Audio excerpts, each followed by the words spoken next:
Apart from spinning the heads of politicians and causing panic in the business community, the coronavirus has threatened global trade. On tonight's episode, we take a look at how businesses are responding to the coronavirus. As stock markets are tumbling and GDPs of big economies are feeling the pressure, we interacted with Ndonga Kamelu from DLN Entrepreneurship Institute to find out how the coronavirus will affect the Zambian business landscape. So you see, as much as we are guarding against the COVID-19 affecting us health-wise, we also need to put in place measures that are going to protect the economy and the business environment specifically, because we may have some very testing times as a result of this virus. I'll give you a few examples. Zambia, to a large extent, is an import economy, and we import goods from places like China. Now, if we are having shutdowns and lockdowns in places like that, it may mean that production goes low and the price of goods from there goes up. So that makes the cost of doing business for the SME in Zambia quite high. And that situation will now be compounded by the depreciation in our currency. I think you've noticed over the past few weeks and days even that our currency has taken sort of like a downward trajectory. Yeah. So that, and it's being attributed to the COVID-19. So that means that, again, the SME is facing a high cost of doing business. Yeah. So that bit is already bad enough, but then there's also the liquidity issues that are likely to affect us as a nation. Okay? I'll give you an example. I know there is an organization I work for that had to cancel an event with a hotel, a conference with a hotel because of the virus. It just gets you thinking how many cancellations these hotels are getting, how many cancellations of social events, of workshops, of tourists coming into the country. How many of such cancellations are they having? So now, if they lose business like that, makes them puts them in a very tight liquidity position. They may not be able to pay their workers, and they may not be able to pay their suppliers. A lot of small businesses in Zambia thrive on vending to these big corporations, supply, marketing, services, and so on. So if they are not getting their money, then their operations also are in trouble. And then not only that, but the fact that this hotel, and remember, it's not just hotels, schools have closed. So they are not buying stuff. Okay, universities have closed. They are not buying. And and because they are not receiving money, they are not paying because of the liquidity issues that they have. Now, if all these institutions are not paying their workers, the workers do not have buyer power. They do not have disposable income to buy from that SME that they usually buy from. Okay, so that it's quite a vicious cycle.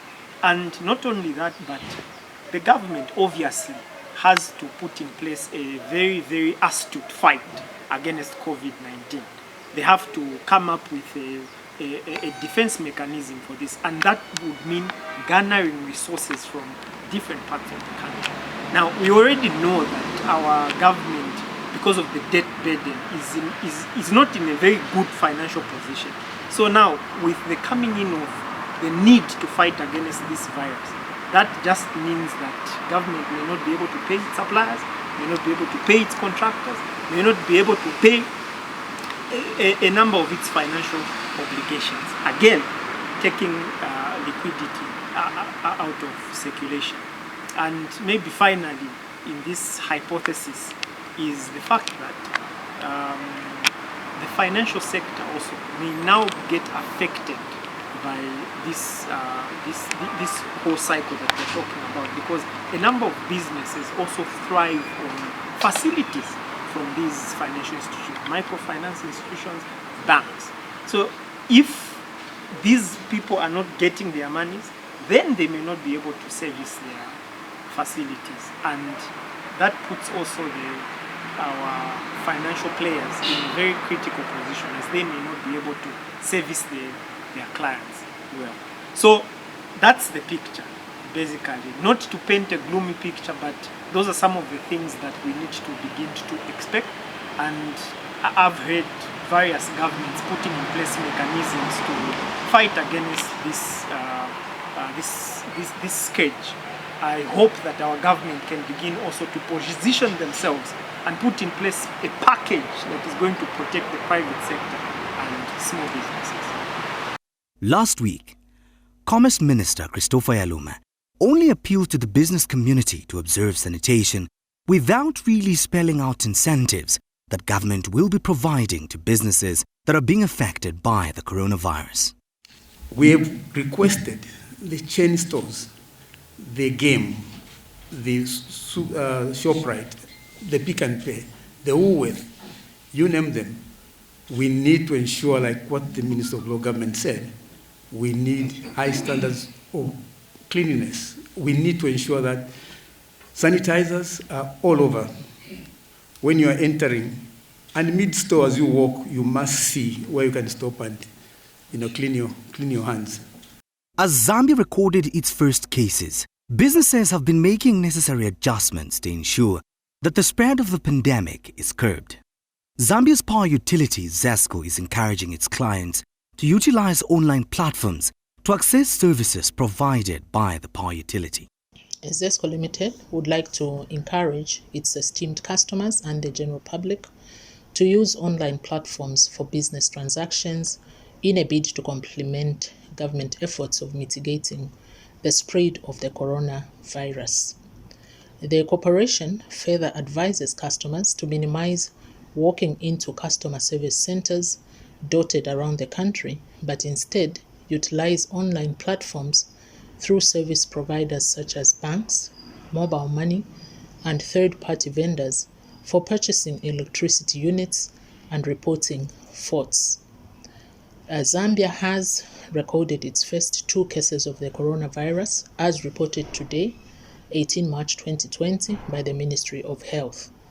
This calls for concerted efforts from all Zambians, hence the need to intensify measures to avoid the further spread of the virus. ZESCO Limited further urges its customers and the general public to consistently adhere to preventive measures such as regular washing of hands with soap and water, avoiding handshakes and hugs, keeping distances of at least 1 meter from each other, drinking a lot of fluids, frequent rubbing of hands with alcohol-based hand sanitizers, to mention but a few. It is fair and just to commend businesses that are embracing more of the digital platforms in these precarious times, but the concern that then arises is the cost of internet. A few weeks ago, one of Zambia's biggest telecommunications company announced that it will be adjusting selective tariffs upwards. This adjustment will affect the majority of Zambians, taking into account high inflation that is hovering around 15.9% against the cost of living of over 7,000 kwacha. As adjustments are being made in the telecom sector, we now talk to MTN Zambia to find out how the mobile giant is responding to COVID-19. How is the COVID-19 impacting on MTN as a business? So it is affecting in an enormous way our business. So for us, our first priority is to keep the network alive. And you need to imagine that what we are anticipating on is a complete change of pattern, users pattern. So people the usage from business areas will move to residential areas. So there will be a complete new usage of our network. We might not be able to order spare parts. So we're all anticipating on those crisis elements, and our network guys are working around the clock really to assure that people will stay connected. Because in these challenging times, as you say, being connected, staying connected has never been more important. So that is our first focus.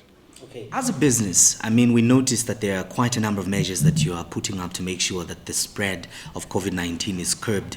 How are you adjusting, apart from what we've seen, measures such as sanitizers, avoiding to use the lift and others? How are you adjusting as a business? Well, it is also towards our customers, of course, and also to our staff. So the measures that you just mentioned, that's what we're doing. But for our employees, what we're also doing, we're testing it right now, is working from home. So all our employees, both critical as normal staff, will be able to work from home within a few days.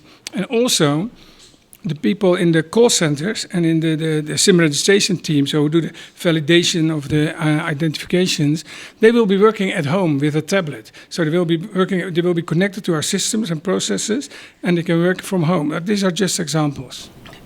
So another topical issue that has characterized talk from different stakeholders has to do with education. Now I know that this may not really be your sector, but I know that as an innovative company, you do strive to provide solutions where you can. So I would like to find out, what is it that you're doing to make sure that e-learning becomes practical in this country, taking into account that where infrastructure is concerned, we may not yet be there? Yes, we are. So as long as the schools are closed, we will offer free educational platforms. So the usage of the platforms, and they will be chosen by the schools, by the primary and the secondary schools, we will offer them for free. So they will be whitelisted. We are in talks with universities, how we can support them in keeping the education going on. Okay. So obviously the 17.5 million Zambians that are watching us right now are eager to know whether or not MTN will adjust, its data, taking into account the macro conditions that govern the business environment in Zambia. And also, people would want to know, digitization obviously is emphatically being preached out there in these particular trying times. So how secure are the jobs for MTN employees? And for those that are watching us right now in the comfort of their homes as they are observing the self-quarantine, are they going to see an increase in data services or data charges? No, they don't need to worry about that at all. I mean, this is a crisis. We're handling a crisis, and we're doing that to the best we can. Our customers don't need to worry about our prices because we are not planning to increase them. Actually, we are planning to give them bundles that are very useful for them, that they can stay connected again with their friends and family, but also even entertainment. I mean, if you are in isolation, then you need to do something for fun. So we will offer MTN Music time. That is music for free. We have MTN Television Plus. Those are all the local stations and international stations for very low prices. So everywhere where we can handle it with the network, we will do what we can. Finally, as we get to conclude this particular chat, I would like to find out from you, what message you have for the millions of Zambians that are watching us right now, as they are wading through these trying times, with the advent of the COVID-19. Well, I would really say listen to the Minister of Health. That is what you need to do. You need to have social distancing. You need to wash your hands. You need to stay away when you are coughing. So that is really my message. Listen, take it seriously. I'm from the Netherlands. I see what is happening there. And you don't want to be copied like that. So I'm very happy that I'm here, although my children are in the Netherlands and I miss them. But I think here we can really make a difference with MTN and also with the other operators. I mean, this is not a time to be competitive.